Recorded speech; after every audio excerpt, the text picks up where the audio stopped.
할렐루야. 1월 5일 신년 특별 새벽 기도의 시작하도록 하겠습니다. 사도신경으로 우리의 신앙을 고백합니다. 나는 전능하신 아버지 하나님 천지의 창조주를 믿습니다. 나는 그의 유일하신 아들 우리 주 예수 그리스도를 믿습니다. 그는 성령으로 잉태되어 동정녀 마리아에게서 나시고 본디오 빌라도에게 고난을 받아 십자가에 못 박혀 죽으시고 장사된 지 사흘 만에 죽은 자 가운데서 다시 살아나셨으며 하늘에 오르시어 전능하신 아버지 하나님 우편에 앉아 계시다가 거기로부터 살아있는 자와 죽은 자를 심판하러 오십니다.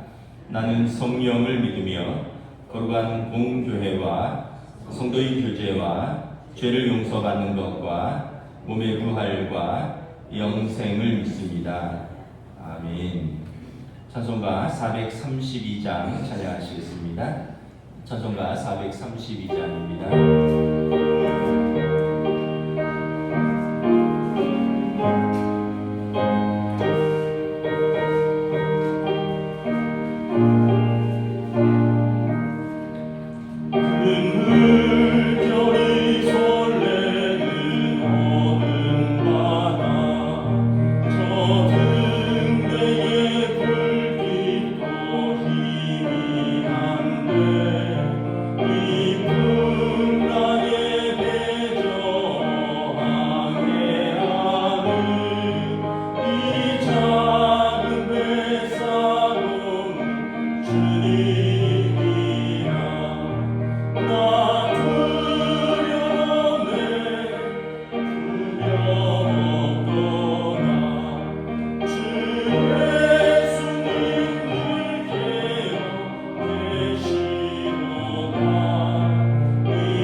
사랑의 주님, 감사합니다.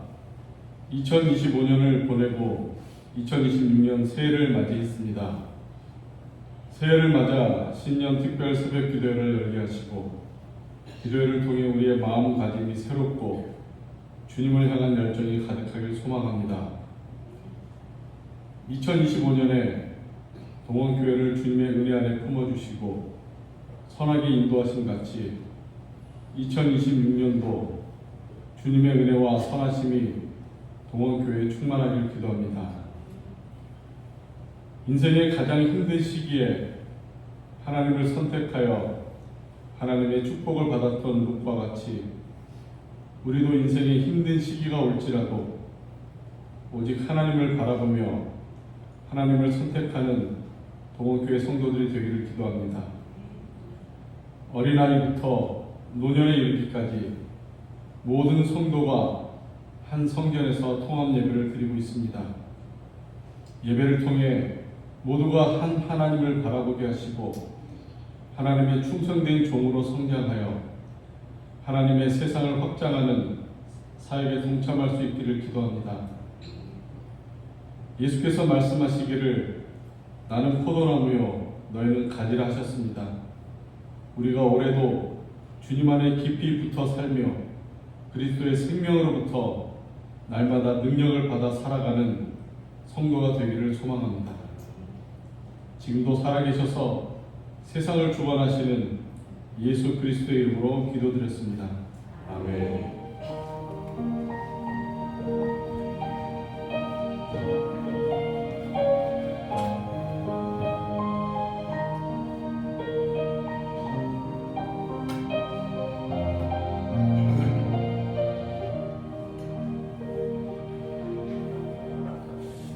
오늘 우리 주신 하나님 말씀은 구약성경 룻기 1장 1절에서 5절까지 말씀입니다. 구약성경 401페이지입니다. 룻기 1장 1절에서 5절까지 말씀입니다.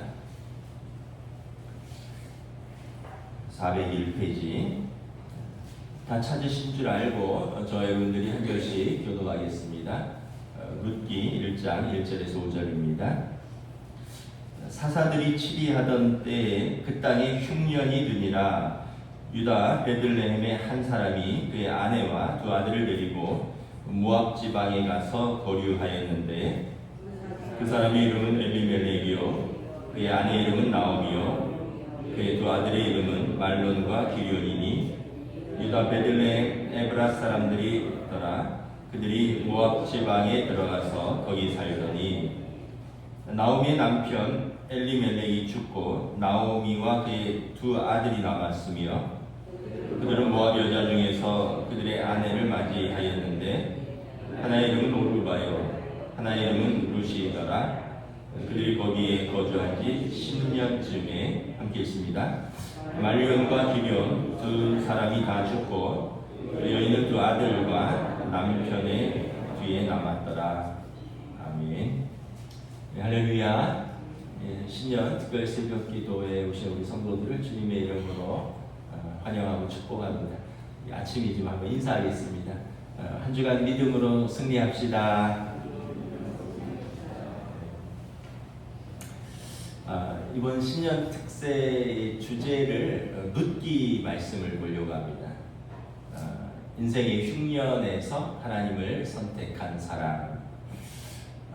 그래서 오늘은 첫째 날 인생의 흉년이 찾아올 때 어떤 선택을 할 것인가.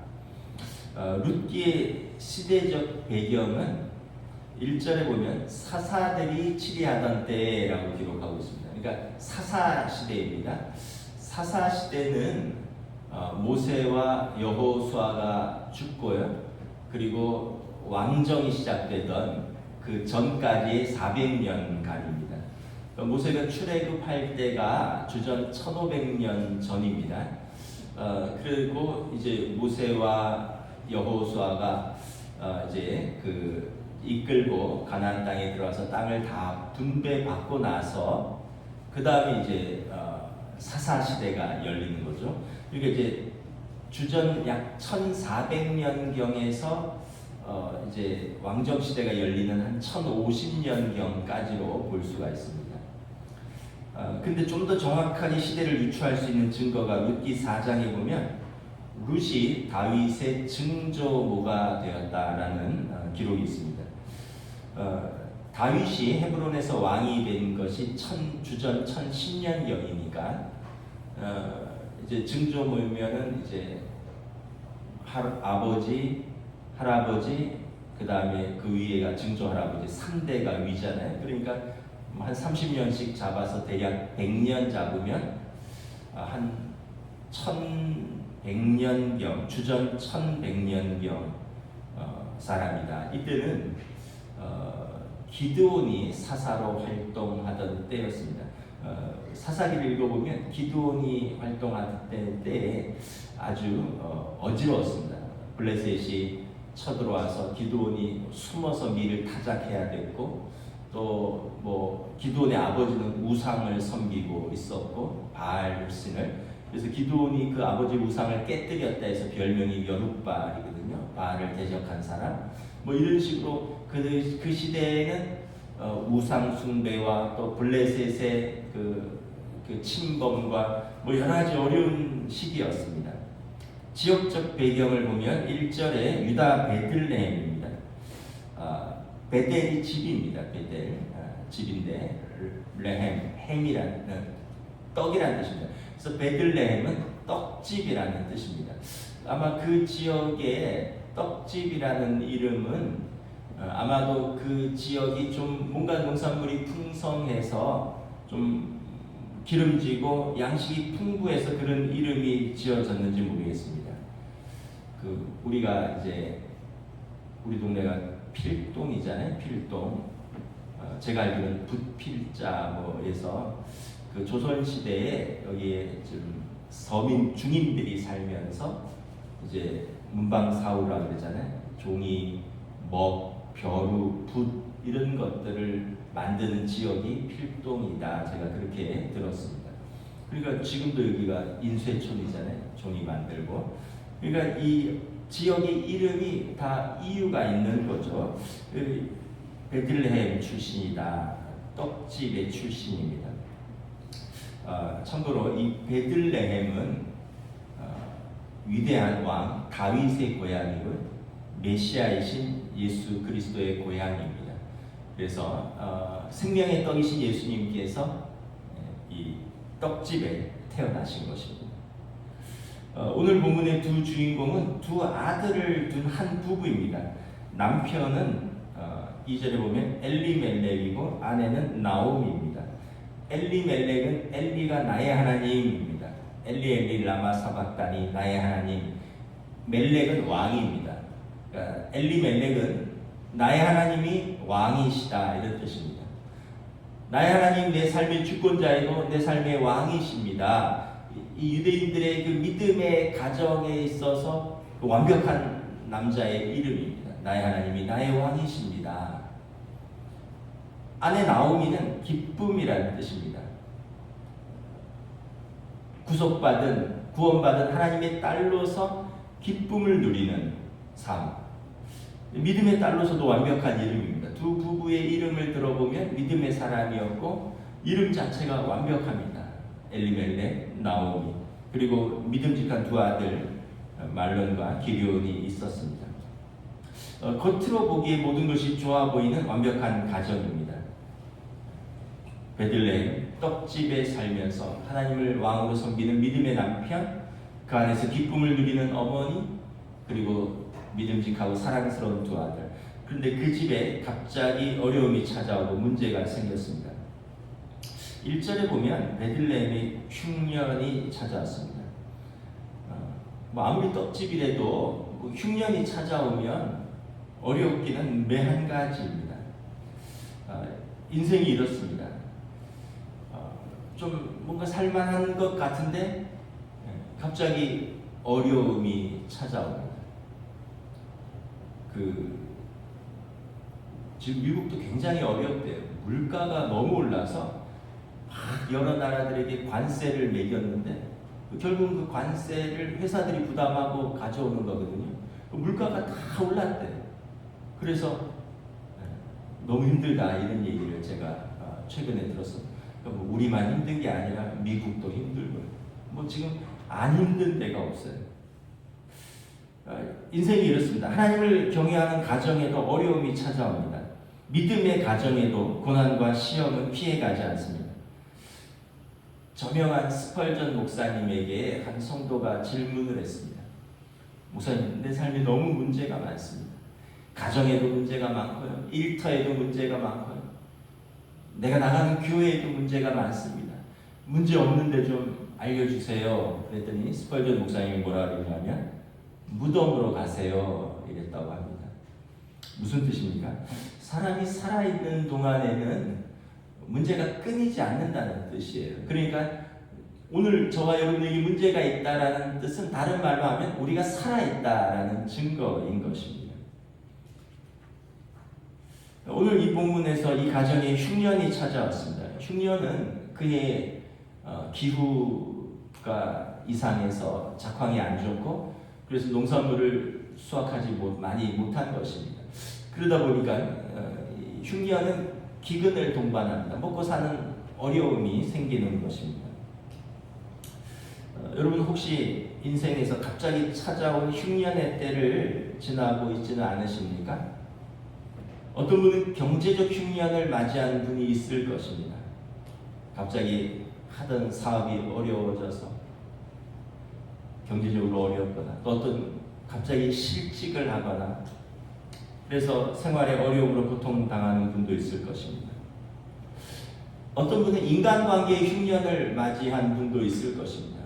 부부가 불화해서 한 지붕 아래 사는데 메마르고 삭막하고 그냥 같이 사는 것 그 자체가 고통이고 또 어떤 분들은 부모 자식 간의 관계가 깨어져서 긴장과 갈등으로 사랑하는 사람들이 한 지붕 아래 사는데 인생의 흉년을 맞이할 때도 있습니다. 어떤 분은 건강의 흉년을 맞이할 때도 있습니다.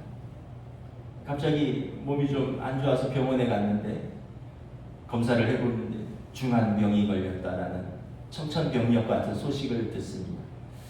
갑자기 망연자실해하고 이제 세워놨던 모든 계획들이 물거품이 되고 무엇을 해야 될지 모르는 낙심에 빠질 때도 있습니다. 어떤 분은 그냥 말 그대로 마른 하늘의 날벼처럼 뜻하지 않은 사건 사고에 휘말려서 계획된 일들이 틀어지고 또 해야 할 일들을 하지 못하고 더 나아가서 민형사상으로 얽혀서 어려움을 겪을 수도 있습니다. 어떤 분은 영적인 흉년을 맞이한 분도 있을 것입니다. 시험이 들어서 신앙생활이 메마르고 기쁨을 잃어버렸습니다. 다윗처럼 기쁨도 잃어버렸고 자원하는 심령도 잃어버렸고 예배가 무거운 짐처럼 느껴지고 말씀 귀에 들어오지 않고 찬송과 기도는 무의미하게 느껴져서 믿음이 바닥까지 떨어진 분도 있을 것입니다. 근데 영적 흉년이 무엇보다 중요한 것은 위험한 것은 많은 사람들이 다른 흉년은 심각하게 인식하는데 영적인 흉년은 당장 내 육신에게 미치는 영향이 별로 없는 것 같아 보니까 그냥 이것은 흉년이라 생각하지 않고 방치하고 넘어갈 때가 있다는 것입니다. 사실은 영적인 흉년을 방치하면 먼저 그 나라와 그 의를 구하지 아니하면 다른 것들이 다 엉키고 흐트러질 때가 많이 있습니다. 다시 본문으로 돌아와서 엘리멜렉은 흉년을 맞이해서 어떤 선택을 합니까? 1절 하반절에 보면 모압 지방에 가서 잠시 거류하기로 합니다. 거류한다라는 표현은 흉년이 지나갈 때까지 잠시 동안 머문다라는 뜻입니다. 영어 성경에 보니까 for a while 이렇게 되어 있습니다. 잠시 동안 내가 머물겠다 하고 모압 지방으로 갑니다. 근데 4절 하반절에 보면 그들이 모압 땅에 거주한 지 10년이 지났습니다. 여러분 인생이 그렇습니다. 내가 계획한 대로 되지 않아요.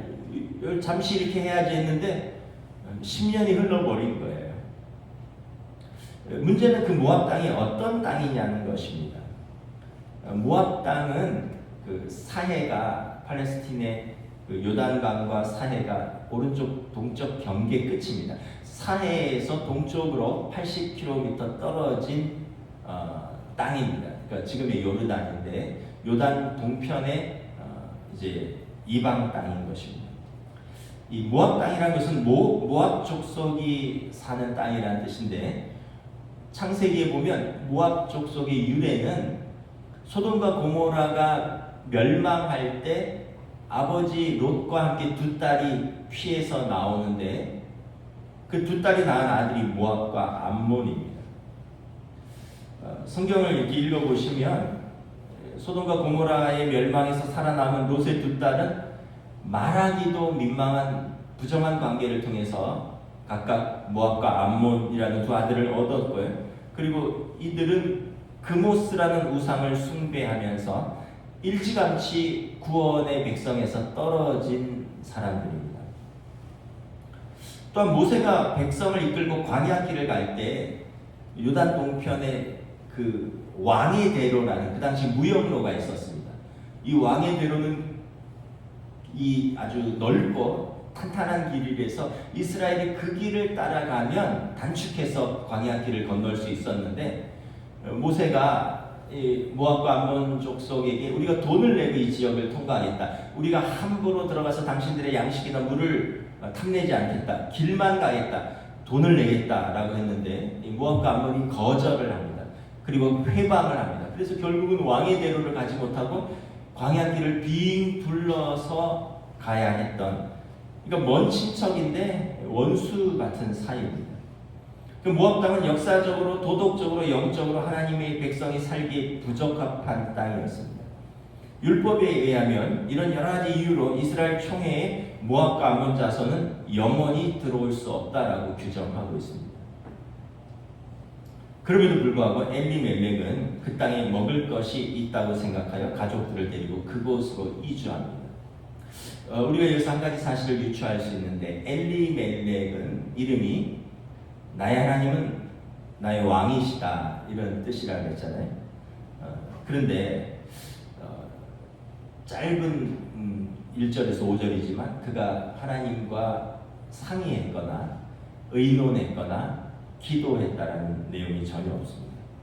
그 땅에 먹을 것이 있다는 소식을 듣고 보기 좋은 땅으로 그냥 바로 고민 없이 떠난 것입니다.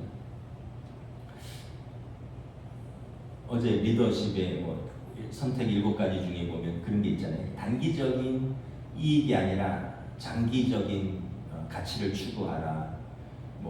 이익이 아니라 언약을 따르라.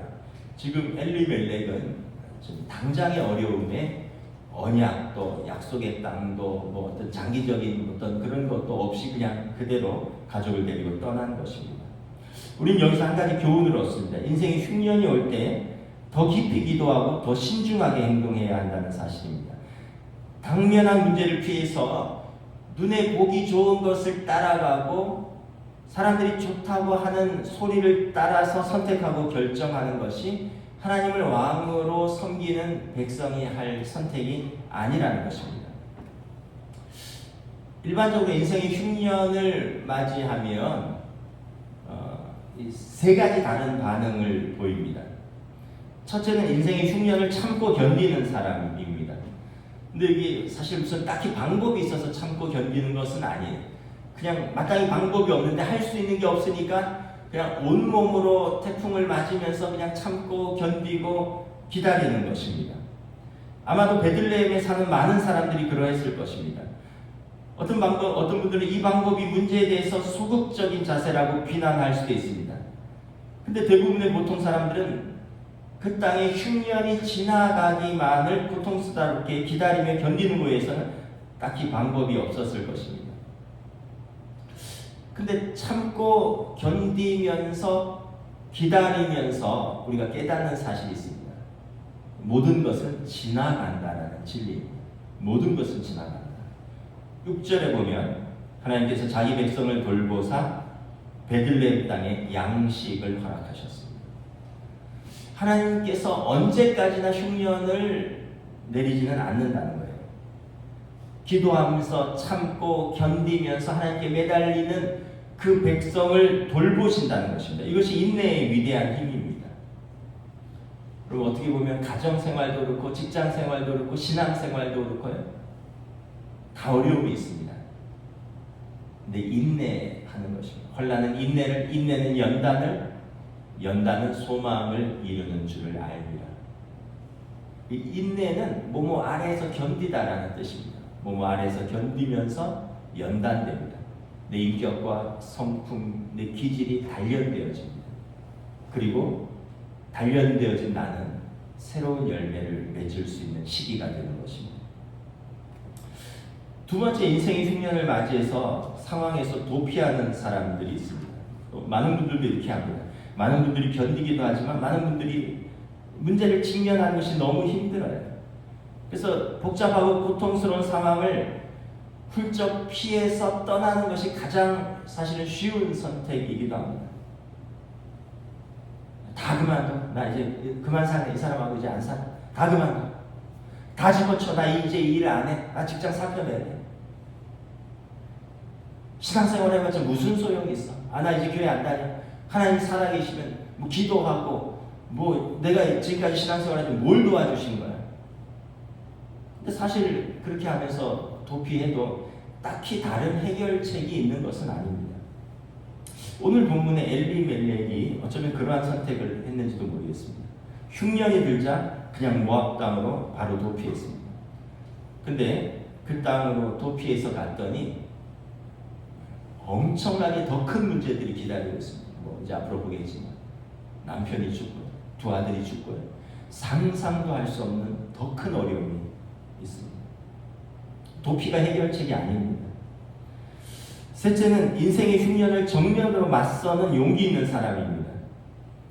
문제를 회피하지 않고 하나님 앞에서 간절히 기도하면서 도움을 구하며 문제에 맞서서 싸우는 사람이 있습니다.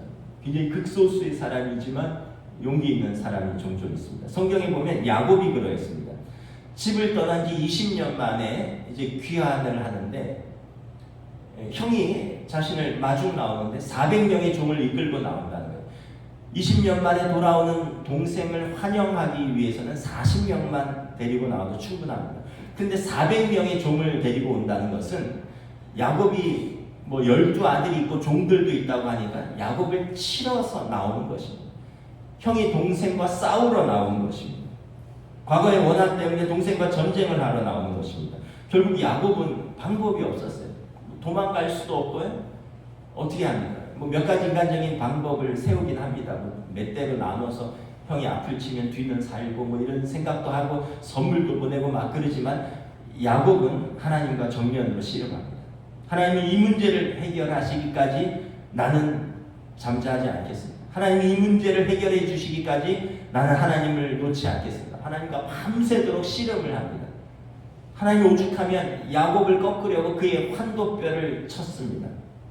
그럼에도 불구하고 당신의 이름을 알려주기까지 나는 이 손을 놓지 않겠습니다. 그래서 야곱이 브니엘, 내가 하나님의 얼굴을 보았다 라고 기록을 하고 있습니다. 야곱은 밤새도록 씨름하면서 정면으로 이 문제를 돌파한 사람입니다. 여러분은 세 가지 유형 중에 어떤 유형이 있습니까? 아마 대부분은 기다리면서 참고 견디는 유형이고 또 많은 분들은 그냥 도피하는 유형일 것이고 또 일부 극소수는 용기 있게 믿음으로 문제에 맞서서 싸우는 사람일 수 있습니다.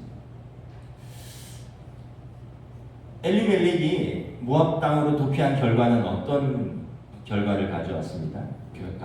흉년을 피해서 더 나은 환경을 찾아서 더 나은 조건을 찾아서 모압 땅으로 잠깐 피신했지만 10년을 살면서 상상도 못할 엄청난 고난이 찾아옵니다. 오늘 본문 3절에서 5절인데 우리 함께 교독하겠습니다. 나오미의 남편 엘리멜렉이 죽고 나오미와 그의 두 아들이 남았으며 그들은 모압 여자 중에서 그들의 아내를 맞이하였는데 하나의 이름은 노르바요 하나의 이름은 루시더라. 그들이 거기에 거주한 지 10년쯤에 함께 읽습니다. 말론과 기럐 두 사람이 다 죽고 그 여인은 두 아들과 남편의 뒤에 남았다. 무슨 이유인지 모르겠지만 남편 엘리멜렉이 객지에서 죽었습니다. 얼마 지나지 않아서 두 아들이 출가했다라는 것을 보면 아마 뭐 제 나이쯤 되지 않았을까요? 옛날에는 결혼을 좀 일찍 했으니까 아들들이 뭐 20대 초반이면 출가했을 것입니다. 그러니까 출가를 앞두고 가장이 죽었습니다. 모르겠습니다. 객지에서 뭔가 마음의 고생이 너무 심해서 그런지 병들어 죽었는지는 모르겠지만 뭐 어떤 죽음인지는 나와 있지 않습니다. 그런데 더 비극적인 것은 그래서 이제 젊은 두 아들을 의지하고 두 아들을 그 땅의 여인들과 결혼시켜서 이제 두 아들을 희망 삼아서 나오미가 살려고 했는데 두 아들도 무슨 이유인지 죽었습니다. 죽음의 고통이 이 가정을 지배했습니다. 졸지에 세 과부만 남은 비극적인 상황을 맞이한 것입니다. 의학적으로 스트레스 지수 측정하는 게 있는데 이게 쭉 보면 여러 가지가 있어요. 뭐 제가 다 기억은 안 나는데 한 순위 높은 거로 말하면 1부터 10까지가 있는데 뭐 밑에서부터 이렇게 보면 예를 들면 실직 이런 것도 10위 안에 듭니다.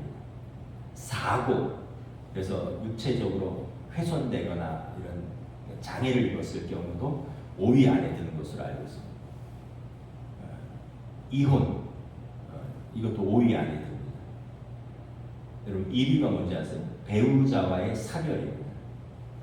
평생 믿고 의지하고 살았는데 배우자와 사별하면 이게 인생에서 스트레스 지수 1위입니다. 이건 뭐 그건 어떻게 말로 위로할 수 있는 게 아니라 시간이 흘러야 됩니다. 뭐 한 최소 1년은 세월이 흘러야지 극복이 되지 않을까 싶습니다. 제가 가까이서 제 부친을 보면서 지금 매일 느끼고 있어요. 그런데 사실 여기에 나와 있지 않은 더 큰 스트레스가 있어요.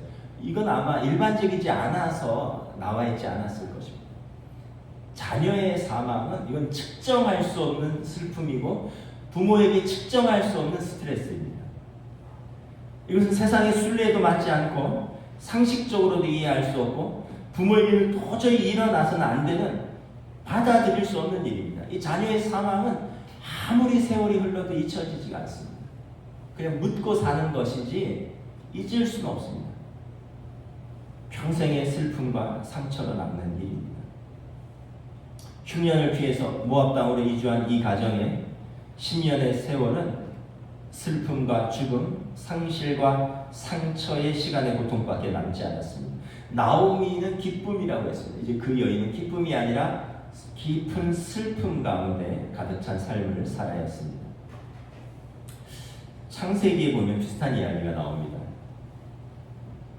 아브라함이 본토 친척 아버지 집을 떠나서 하나님의 명령에 순종해서 약속의 땅으로 1000km를 무려 이주합니다. 근데 그 약속의 땅에 갔더니 기근이 닥쳤어요. 그 아브라함도 기근을 어쩔 수 하지 못하고 애굽으로 내려갑니다. 근데 애굽으로 갔더니 바로 왕에게 아내를 빼앗겨 버립니다. 그 먹을 거 얻으러 먹고 살기 위해서 갔는데 거기서 아내를 빼앗겨 버려요. 더 큰 어려움을 겪는 것입니다. 우리가 깨달아야 하는 교훈이 있습니다.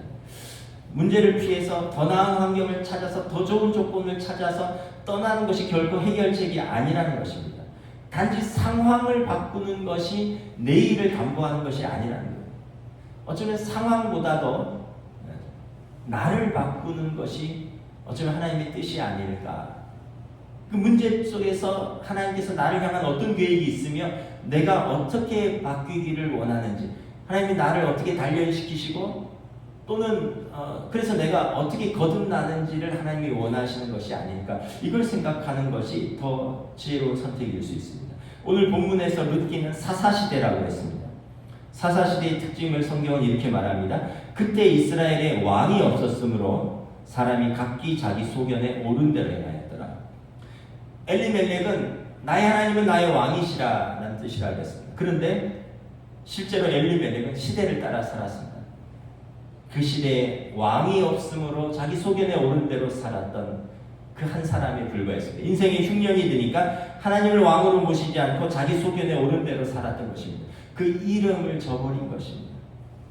잠언 29장 18절 말씀입니다. 묵시가 없으면 백성이 방자히 행하거니와 율법을 지키는 자는 복이 있느니라. 묵시는 하나님의 말씀입니다. 하나님의 말씀을 붙들지 않으면 백성이 방자히 행한다는 것입니다. 방자히 행한다는 것은 경거망동한다는 뜻입니다. 하나님의 말씀을 백성이 청종하지 않으면 경거망동할 수밖에 없습니다. 엘리멜렉은 하나님의 말씀이 아니라 자기 소견에 옳은 대로 선택했기에 경거망동한 것입니다. 그리고 그 경거망동한 결과는 죽음의 지배였습니다. 말씀을 마치겠습니다. 인생의 흉년을 만날 때 우리는 어떤 선택을 해야 될 것인가?